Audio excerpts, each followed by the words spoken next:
Tuna, and welcome to Conversations with Z. Thank you so much for joining me today. And that has subscribed, and to the people that have not yet subscribed, please do subscribe and become part of the family.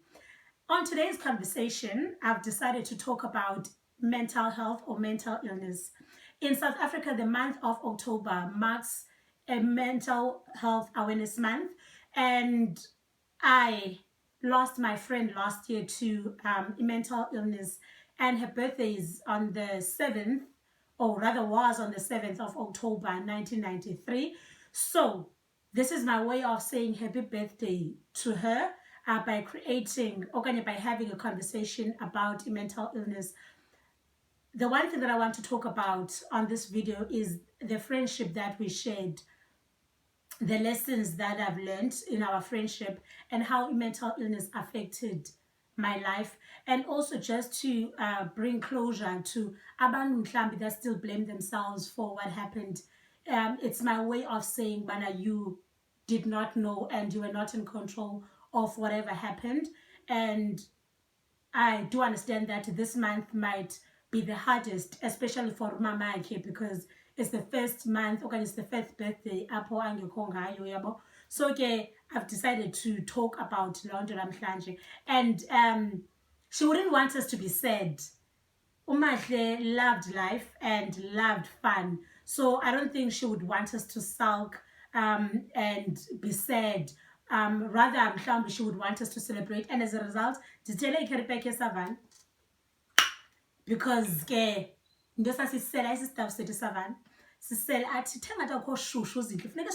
so yeah, this is my way of saying happy birthday, buddy. Obviously, non-alcoholic, because anyways, to Umbi that doesn't know who Mahle was, Umahle mna ndidibene naye in 2008. We went to the same high school together. To describe her physique, she was tall, she was pretty.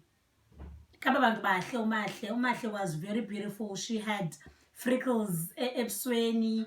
She had a beautiful smile. And what I noticed was is that she's actually very quiet. That's very shy, very quiet.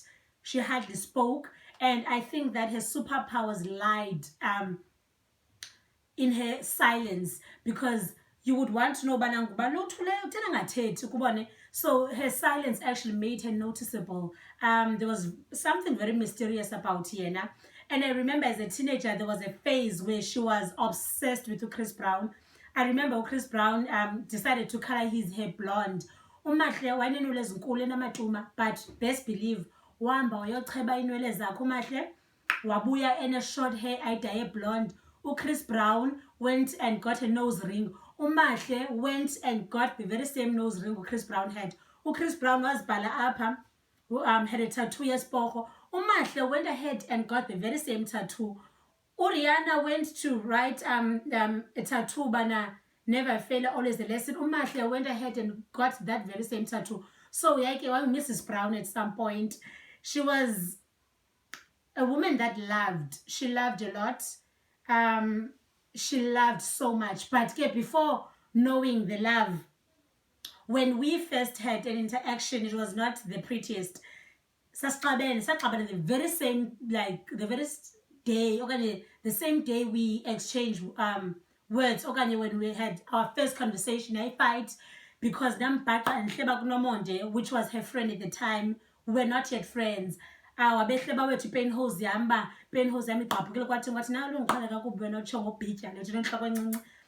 just trying to hurt her, and surprisingly, she did not care. That was how our friendship blossomed. That's where we started being friends. I did not know that we would be friends even after high school. I did not know that at some point she would become my best friend. So yeah, I'm not sure if I'm speaking too fast. Let me just take a sip.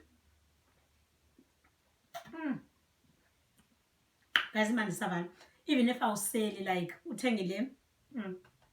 it still tastes like a savannah, but it's just that it doesn't get you drunk. Anyway, what we had in common nomahle was stupid. We didn't really have a lot in common, but I think our differences made us unique because I was everything that she was not, and she was everything that I'm not. Um, Here I was a loud girl. Here she was a quiet girl. I was this big, thick Ntontoni. She was slim and skinny and sexy and all of that. So we were actually opposites. But I think us being opposites brought us together because maybe it gave us some sense of completeness.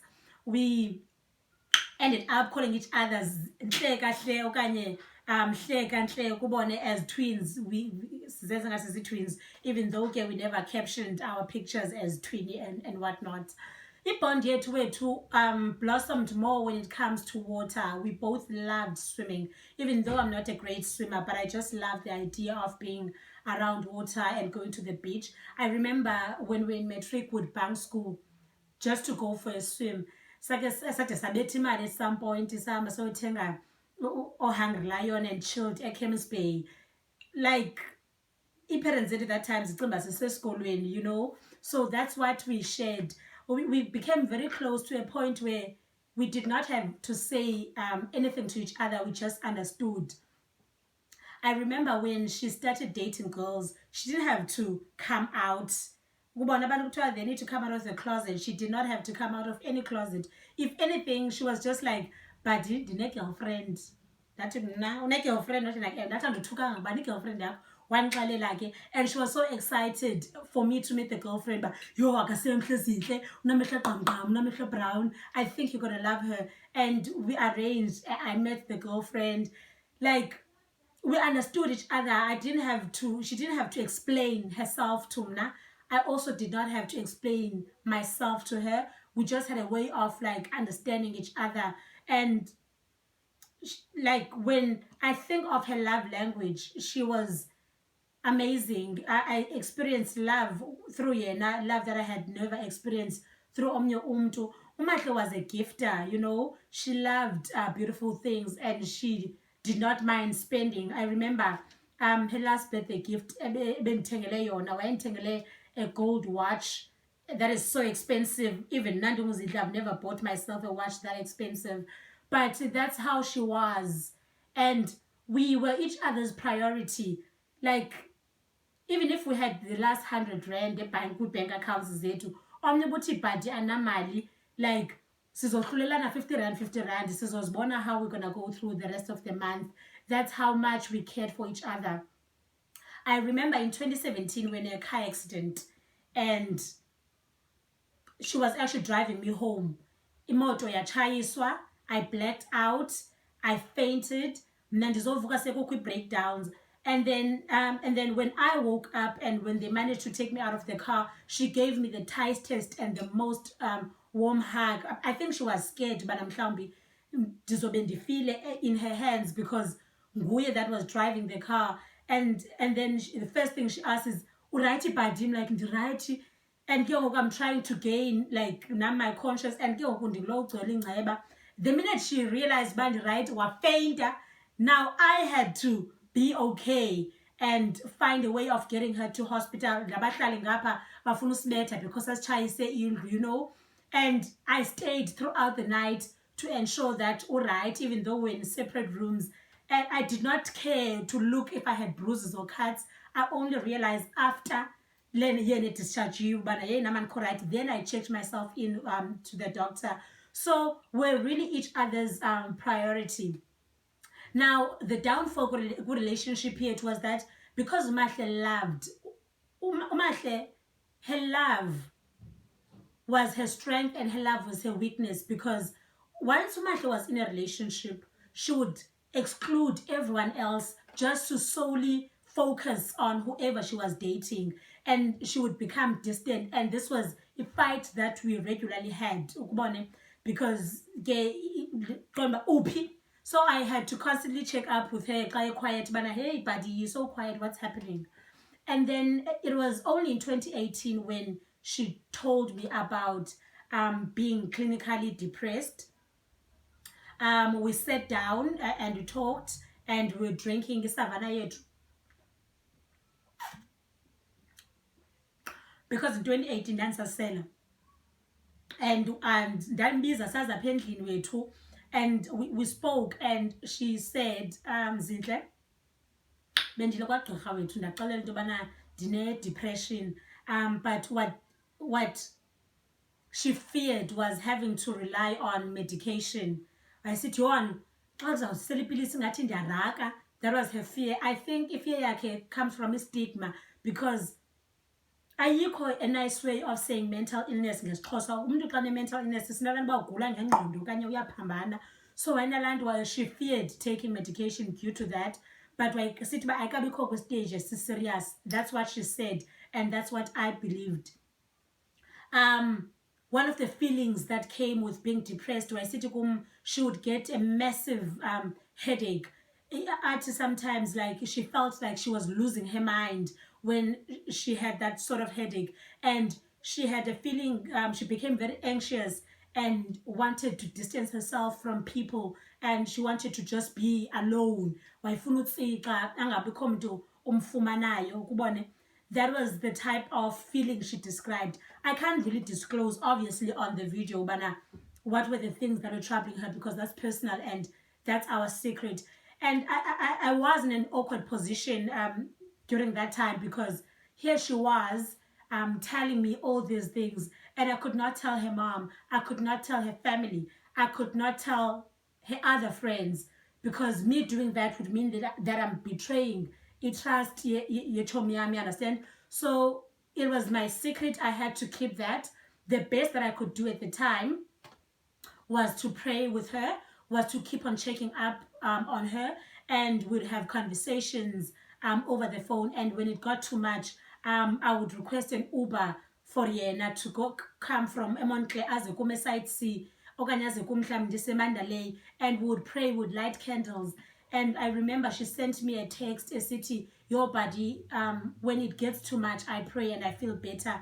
Okay, sometimes at your body, when it gets too much, I just go for a run and come back and things feel much better. And over the months, she was herself again. Things sorted them out.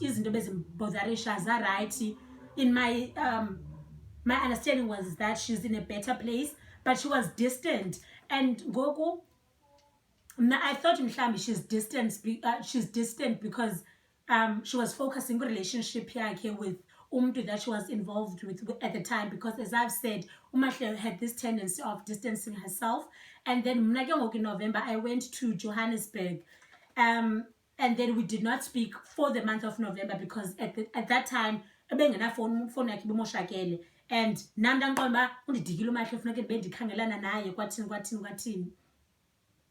and then on the 16th of December, I remember ndisenze breakfast ndatya. I threw up. And then I was like, hey, this is strange. I don't know why kutya kubuya. And I knew, but there was no way in hell that I was pregnant, because Galoko, I was not dating anyone at the time. And then I got a text from Ichomyake, and Louis, I was like, Zinhle uphi, ubuya nini? And then that time, next year. And then she was like, okay, so I'll tell her next year. I'm like, hi, man, what's happening? I was on phone. I'm like, okay, let me rather wash and then sizoncokola. Ndihlambe wethu ndinxibe nje ibhodi and ushoti ndimfowunele andifowunele ndithi hi kwenzeka ntoni.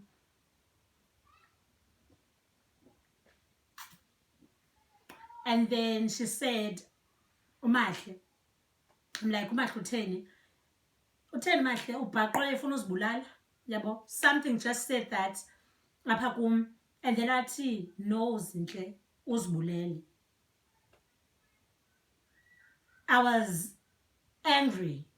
I became very angry. I was angry at the fact that she did not come to me and tell me what was happening. I was angry that we usually spend December together, and the very first December away from Yena is the December that she's deciding to take her life away from Mna. And then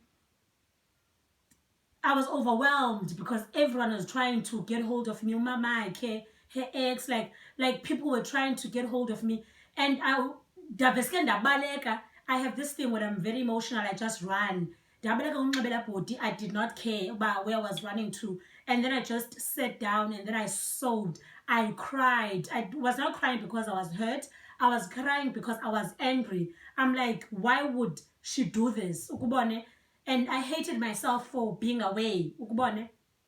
And that cancelled my whole December.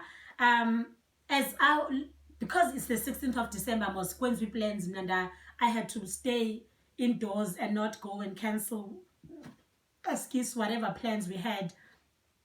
And then during that time, I couldn't eat. The only thing I could drink was water and grandpa. But something were to say, let me just go back to a conversation near to. I went back to a conversation near to, and I realized, but you know what, Zintle? Umahle knew that you loved her. And Zintle, you did everything that you could possibly do to help Umahle at the time.